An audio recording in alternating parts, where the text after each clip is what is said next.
노르가즘 노회찬 원내대표 나오셨습니다. 안녕하십니까? 네, 안녕하십니까? 사실은 요 사안은 또 전문가 아니십니까? 법조계 출신으로서. 그러니까요. 본인이 이제 법원을 통해서 의원직도 상실한 바가 있기 때문에 하실 말씀 아시죠 이게?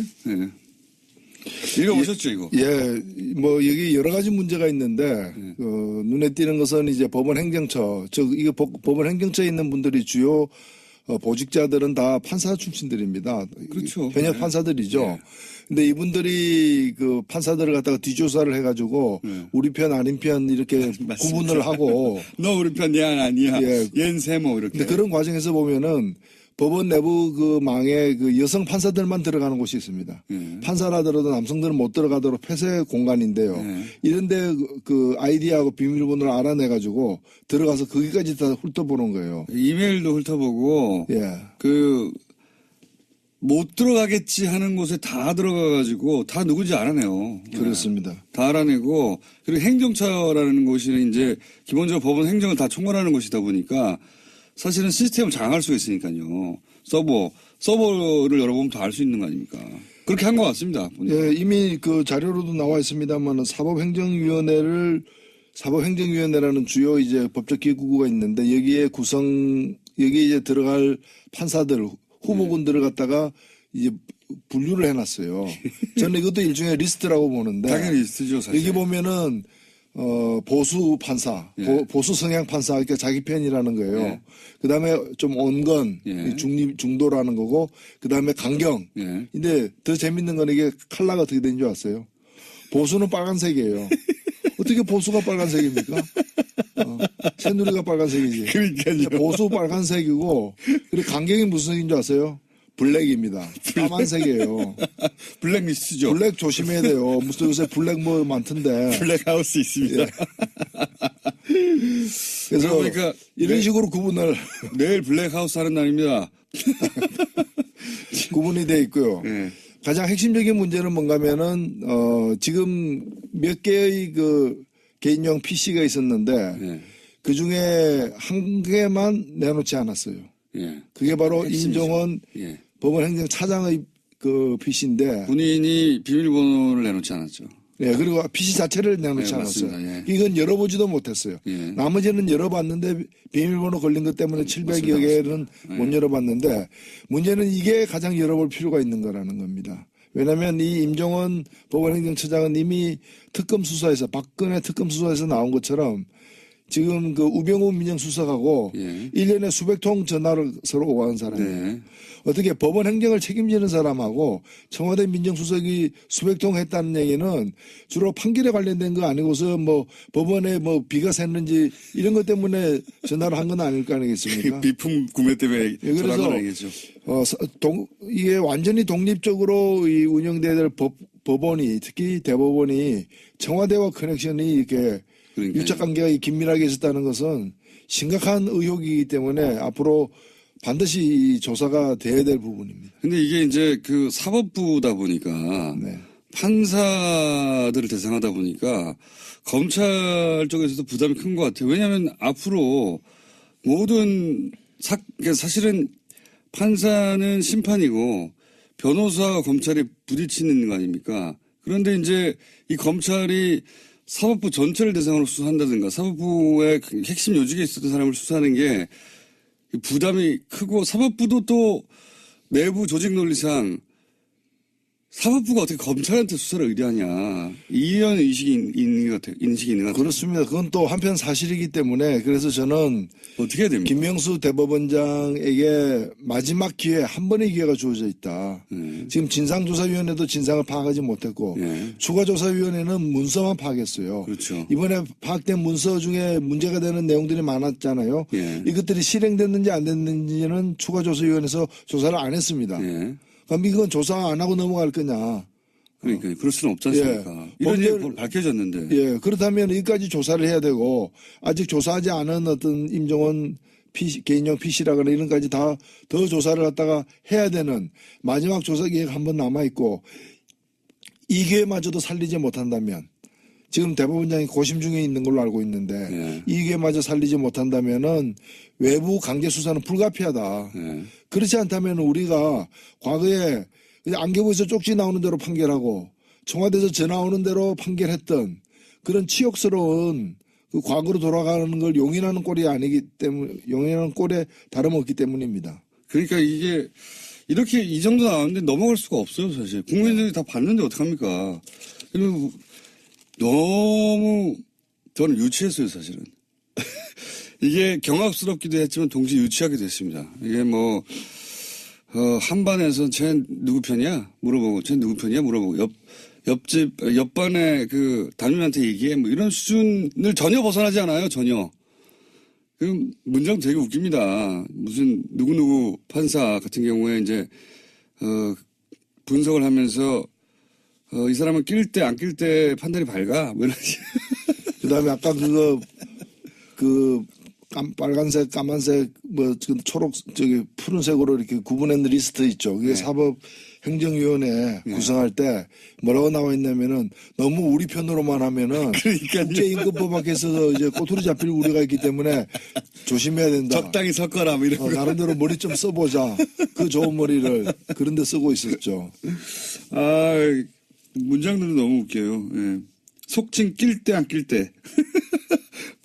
판사들 스스로 내부 판사들에 대해서 이렇게 굉장히 이렇게 분석해놔서 이 사람은 이렇고 이 사람은 저렇고 그러면서 뭐 자신한테 불이익이 오지 않는 이슈에 대해서는 강한 어조로 비판하는데 반대의 경우는 침묵한다. 예, 뭐. 이런 평가를 받으면 치욕적이죠. 굉장히 자세히 써 있어요. 개별 판사에 대해서 이 사찰이지 뭡니까? 이런 내용으로 가득 찬 문건입니다. 근데 이게 일부에 불과하다는 거. 어떤 내용이 있길래 나머지는 아예 내놓지 않았을까 궁금하죠. 이거 이상의 내용이 있다는 거죠. 네. 예. 그거 나오면 파괴력이 엄청날 거라고 봅니다. 근데 외부에서 강제로 한다는 건 그러면 외부에서 고소고발이 있어야 된다. 그렇게 되나요? 그렇게 돼야 되나요? 이런 상황으로 계속하면은 아마도 무슨 시민단체나 이런 데서 뭐 고소고발이 있지 않겠습니까? 가만히 있을 수 없죠, 사실. 예. 특히나 원세훈 재판과 관련해서는 이게 지금 2심에서 유죄가 난 거고 다들 이제 상식적인 판결이 나왔다고 생각했는데 5개월 만에 대법원에서 엎어져서 맞습니다. 다들 놀랬지 않습니까? 근데 지금 그 판결 대법원에서 전원 합의로다가 무죄 판결 낸 게 잘 됐다고 얘기하지만 그 뒤에 어떻게 됐습니까? 파기환송됐는데 항소심에서 다시 대법원 말 안 듣고 웬만하면 대법원에서 파기환송하면 대법원 말 듣게 돼 있죠. 근데 두 번째 항소심 재판부에서 이건 말도 아니다 해가지고 다시 유죄로 해가 올렸지 않습니까? 그러니까 최종 유죄로 되지 않았습니까? 그 얘기는 대법원 13대 0으로 그 무죄라고 판결 내렸던 그 13명이 진짜 엉터리 판결했다는 게 자기들 내부 판결에 의해서도 입증이 된 거 아니에요. 게다가 문건이 안 나왔으면 모르겠는데 문건에 우병우 민정수석의 요청이 있었잖아요. 그러니까. 어떻게 의심 안 합니까 이거를. 요청이 있고 요청한 대로 저번 합의체로 판결을 냈는데 그 판결 자체도 굉장히 논란이 판결이었거든요. 13대 0도. 말도 안 되는 거라고 했었는데 그게 이래서 이랬구나 생각할 수밖에 없죠. 그렇죠. 예. 그래서 그런 원세훈 재판만이 아닐 거라고 사실 보는 것이고요. 맞습니다. 그런 중요한 재판마다 청와대의 의견이 법원에 의해서 수용되는 그런 과정을 우리가 밝혀내야 됩니다. 그리고 또 이제 이 내용 중에 보면 이런 게 있습니다. 청와대가 오해하지 않도록. 그러니까 그 원세훈 2심에서 유죄가 났지 않습니까? 3년 유죄가 나니까 그 내용 중에 어떤 게 있냐면 이제 청와대가 오해하지 않도록라는 것은 사법부가 청와대의 뜻을 의도적으로 거스른 게 아니다. 이런 거 아닙니까? 뭐 오해입니까? 판결이 났는데 판결이 났으면 판결 받아들여야지. 오해하지 않도록 뭐 오해를 풀어줘야 되는 식의 그런 문구들이 있어요. 저는 그거 보면서 제가 그 안기부 삼성 엑스파일 사건 때 2심에서 무죄를 받았지 않습니까? 그때도 삼성그룹 이근 회장이 오해하지 않도록 그리고 그 대통령이 청와대가 오해하지 않도록 뭔가 하지 않았을까 하는 그런 억측까지도 사실은 드는. 뭐 그랬을 법합니다. 실제. 그러니까 이 정권이 싫어하는 판결이 나면 전권이 관심 있는 재판인데 싫어할 판결이 나면 사법부가 나서서 그거는 사법부의 뜻이 아니고 개인 판사가 그렇다는 얘기는 다른 사건들은 처음부터 오해하지 않도록 잘 만들어줬다는 거 아닙니까, 결론을. 그렇죠. 그렇게 생각할 수밖에 없죠. 그리고 우리나라 30대니까 뭐 정정하겠습니다. 그러니까요. 각하. 그래서 정정한 거 아닙니까, 이게. 이제 일종의 음모론처럼 그렇게 돌아가는 거 아니야? 이렇게 얘기했던 거에 증거가 일부 나온 거죠, 사실. 그렇죠. 의심하지 않을 수 없는 겁니다. 여기다 불필요한 오해가 있다거나 뭐 이러면서 이제 불필요한 오해 논란이 있지 않도록 하면서 이 대법관들이 나서서 그렇지 않다고 얘기했는데 이걸로는 해결이 안 될 것 같아요. 그 대법관 중에서 적지 않은 수가 당시에 없었던 분들이에요. 이게 절반은 없었던 분이죠. 2015년 7월에 예. 2015년 7월에 대법원에서 13대 0으로 무죄를 내렸기 때문에 지금 계신 분들 중에 적지 않은 수가 거의 절반에 가까운 분이 그 당시에는 없었던 분들인데 왜 어제 나타나가지고 전원이 그렇게 절반만 나와야죠 그러면. 전원이 이렇게 얘기했다는 것도 좀 많이 안 된다고 생각이 들고. 요 사건은 이제 쉽게 가라앉지 않을 것 같습니다. 제가 보기에는 머지않아 이 조사 보고서 별지가 인터넷상에서 공개되어 버리지 않을까. 그래서 만인이 보지 않을까 싶어요. 보시면 충격과 함께 웃음이 나오실 겁니다. 네. 근데 이게 일부에 불과하다. 안 나온 게 700건이 넘는다. 예. 아예 내놓지 않아서 몇 건 있는지도 모르는 PC는 남아있다, 여전히. 예. 그렇습니다. 현재 상황이. 자, 사법부 블랙리스트 사건은 그러하고요. 양승태 대법관은 어떻게 될까요? 전 대법관은? 예, 뭐, 계속 뭐 본인이야 곤혹스러울 겁니다. 계속 이제 뭐 뒤로 빼겠죠. 저는 양승태 대법관 한 명의 문제는 아니지만은 총체적 책임에 직접 연루돼 있기 때문에 책임을 져야 된다고 봅니다. 이 문건을 작성하고 보고한 대상이 있을 거 아닙니까? 본인이죠. 예, 본인이죠. 양승태 대법관이 정점에 있었으니까 보고를 받았겠죠. 보고도 하지 않은 걸 자기들끼리 열심히 써가지고 혼자. 그러니까요. 예. 한편으로는 보고하고 한편으로는 등산 가는 것도 국정원으로부터 사찰당하고 이제. 압박도 하고. 예. 자, 이 사건 굉장히 중요한 사건이라 저희가 앞으로 계속 다루겠습니다. 못지않게 큰 일들이 많이 있었어요. 예를 들어서 나경원 의원이 IOC 항의 성안을 보냈다든가 여기 대해서 이제 화가 난 국민들도 있고 그리고 북한 평창올림픽이 평양올림픽이다라고 보수 신문과 야당에서는 계속 공격하고 있고 이거 어떻게 전체적으로 보십니까? 이 올림픽을 공격하는 보수. 특히 나경원 그 의원은 패럴림픽 우리나라 그 국제 패럴림픽의 집행위원이에요. 네. 그다음에 우리나라 이게 평창 동계올림픽에 또 그 조직위원이기도 하고요. 맞습니다. 물론 그 조직위원은 뭐 거의 29명, 30명 되는 이제 거대한 규모입니다만은 이런 분이 그것도 IOC에다가 그 편지를 썼다는 것 자체가 저는 상식적으로 납득이 안 가요. 아니 국무위원이 이 정부의 시책 중에 문제가 있습니다 하고 유엔에다가 항의사안 보내는 거하고 똑같은 거 아니에요. 아니 그럼 본인이 그럼 조직위원이니까 그게 잘못됐다고 정말 믿는다면은 그 조직위원회 내에서 문제 제기를 해야 되는 것이고 안 되면은 자기가 조직위원을 사퇴해야죠.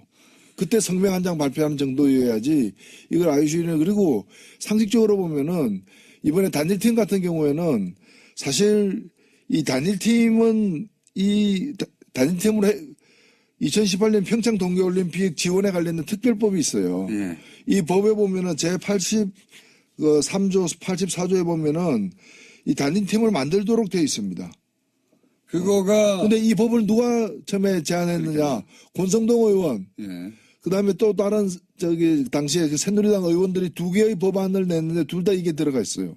그러니까 자기들이 만든 법이에요. 맞습니다.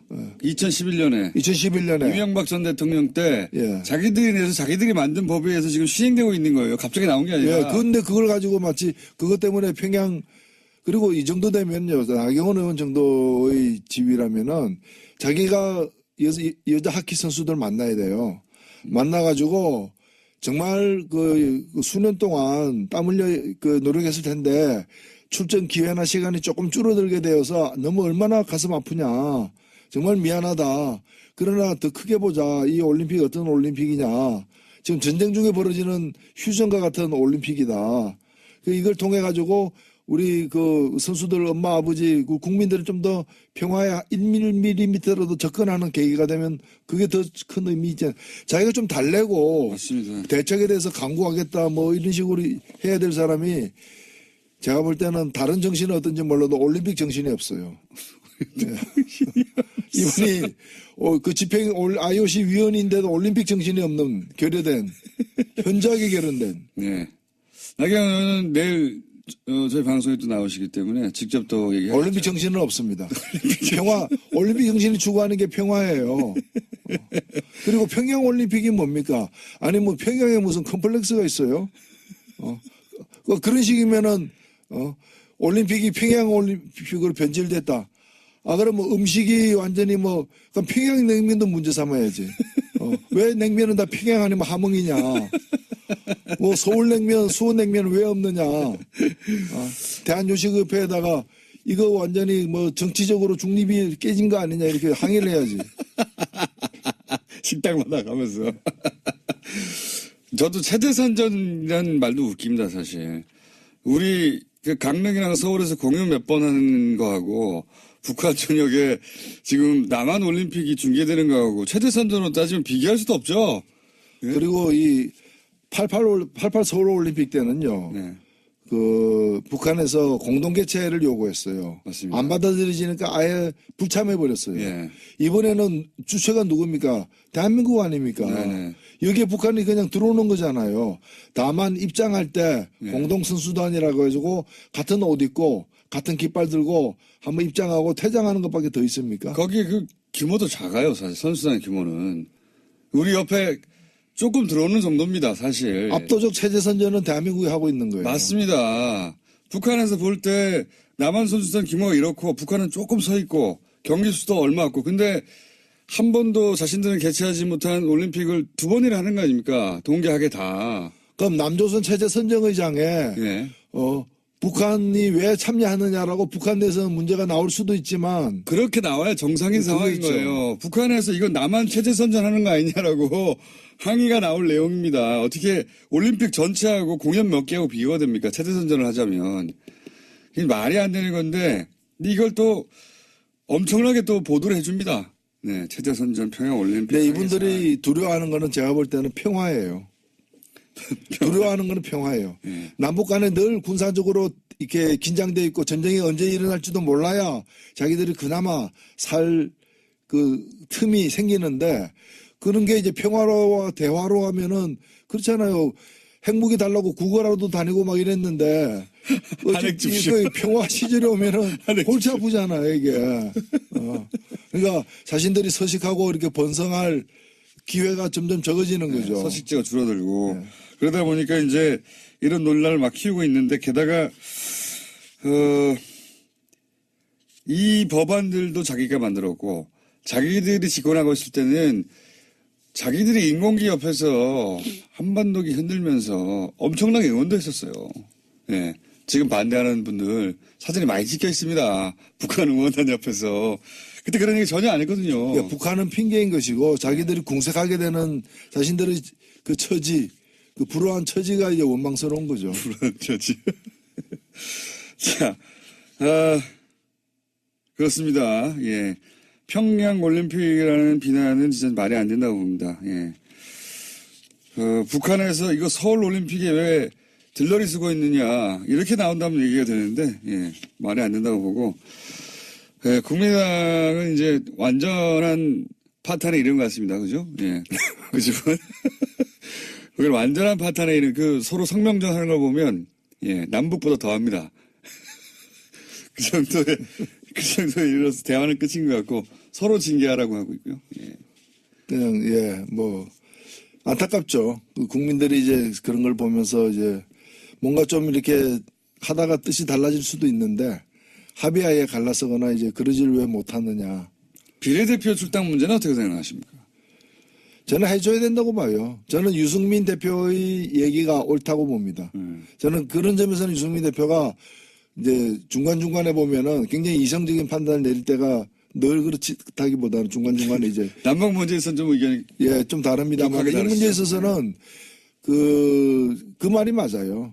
그러니까 정치라는 것이 물론 늘 이제 막 이해관계 때문에 다투기도 하지만은 그래도 선을 그을 때는 좀 이성적으로 그어야 되는데 이걸 사실은 못 먹는 감 찔러나 보자는 그런 식이거든요. 그런 식으로 보내주면 니네가 더 커지잖아 이런 거잖아요. 정치란 건 뜻이 같은 사람들끼리 모여서 하는 것인데 뜻이 다르지만은 너 못 보내줘 왜? 네 잘 되는 거 보기 싫으니까. 그러니까 너는 좀 망해야 돼. 뭐. 그러니까 그거죠 그거. 예, 그런 심보로다가 국민들에게 지지를 호소한다는 것도 참 우스운 거죠. 예, 이 통합 과정에서 제가 보기엔 유승민 대표가 최대 승자고, 예, 득실을 따지자면 안철수 대표가 많이 잃었어요, 사실은. 민심도 많이 잃었고, 과정 중에, 일처리 과정 중에서도. 안철수 대표가 주도하고 그렇게 원한 건데, 정작 본인은 그 혜택을, 입기는커녕 피해를 가장 많이 당한, 스스로 입은 거죠. 뭐 자초한 거긴 합니다만. 그렇게 결론, 현재까지는 나오고 있는 상황인 것 같고. 시간이 다 됐네요. 혹시 요 정계 개편 가운데 정의당이 혹시 어느 쪽과 이렇게 손을 잡는다든가 이럴 계제는 없을까요?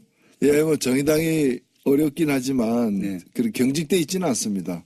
유연하게 개방적으로 관계를 맺을 거고요. 뜻이 같은 부분들하고는 연대도 하고 정책 추진도 함께 할 수 있고요. 그러나 지금 얘기되고 있는 공동교섭단체 같은 것은 그걸 통해서 국고지원금 좀 더 많이 받고 국회 내에서 무슨 이렇게 기회나 이런 권력을 배분할 때 좀 더 좋은 조건이 되는 것 말고는 우리 국민들 앞에 같이 해야 될 이유를 설명하기가 쉽지가 않다. 그런 점에서 저는 사랑을 하지 않으면서 결혼하는 거 있죠. 비자를 얻거나 뭐 국적을 얻거나 그런 걸 우리가 뭐라고 그럽니까? 위장 결혼이잖아요. 네. 국민 앞에 위장하는 일은 없을 것입니다. 그래요. 네. 그런 얘기도 일각에서 있길래 이제 저쪽에서 뭐 말아봐야 15석이나 그 정도 된다고 하면 정의당과 같이 이렇게 그리고 지금은 또 그런 셈법을 할 때도 아니지 않습니까? 지금은 각자 자기 세력을 잘 이렇게 보존해서 국민들 앞에 당당하게 임해야 될 때라고 봅니다. 알겠습니다. 예. 이런 얘기가 정의당 내부에서도 있긴 있습니까 혹시? 외부에서 이제 관찰자들이 그런 얘기를 하는데. 예, 정의당 내에서는 뭐 어제도 저희가 회의를 했습니다마는 네. 이런 문제 제기가 바깥에서도 나오는데 한번 토의해보자. 네. 이런 얘기하는 분들이 없어요. 전부 다 뭐 파리바게트가 어떻고 최저임금이 어떻고 민생 문제 이런 데만 관심이 있어서 예. 예. 이게 좀 저희들이 바쁩니다 사실.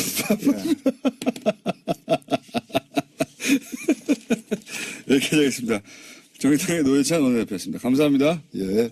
청와대 민정수석이 수백 통 했다는 얘기는 주로 판결에 관련된 거 아니고서 뭐 법원에 뭐 비가 샜는지 이런 것 때문에 전화를 한 건 아닐 거 아니겠습니까? 비품 구매 때문에 예, 전화한 그래서 건 아니겠죠.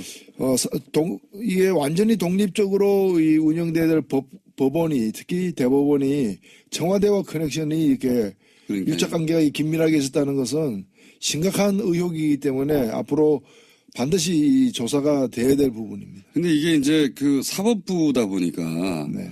판사들을 대상하다 보니까 검찰 쪽에서도 부담이 큰 것 같아요. 왜냐하면 앞으로 모든 사실은 판사는 심판이고 변호사와 검찰이 부딪히는 거 아닙니까? 그런데 이제 이 검찰이 사법부 전체를 대상으로 수사한다든가 사법부의 핵심 요직에 있었던 사람을 수사하는 게 부담이 크고 사법부도 또 내부 조직 논리상 사법부가 어떻게 검찰한테 수사를 의뢰하냐 이런 인식이 있는 것 같아요. 그렇습니다. 그건 또 한편 사실이기 때문에 그래서 저는 어떻게 해야 됩니까? 김명수 대법원장에게 마지막 기회 한 번의 기회가 주어져 있다.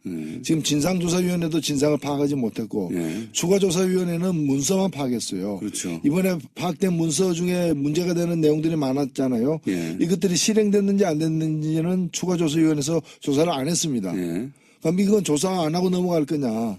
그러니까 그럴 수는 없지 않습니까? 이런 게 밝혀졌는데. 판사들, 후보군들을 갖다가 이제 분류를 해놨어요.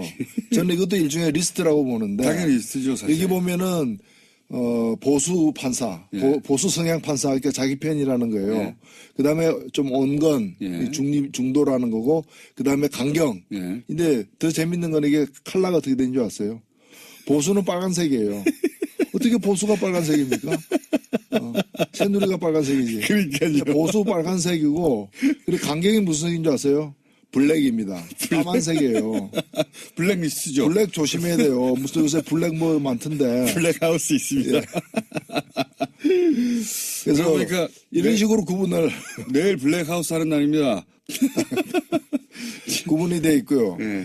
가장 핵심적인 문제는 뭔가면은 지금 몇 개의 그 개인용 PC가 있었는데 예. 그 중에 한 개만 내놓지 않았어요. 예. 그게 바로 핵심이죠. 임종원 예. 법원행정차장의 그 PC인데, 본인이 비밀번호를 내놓지 않았죠.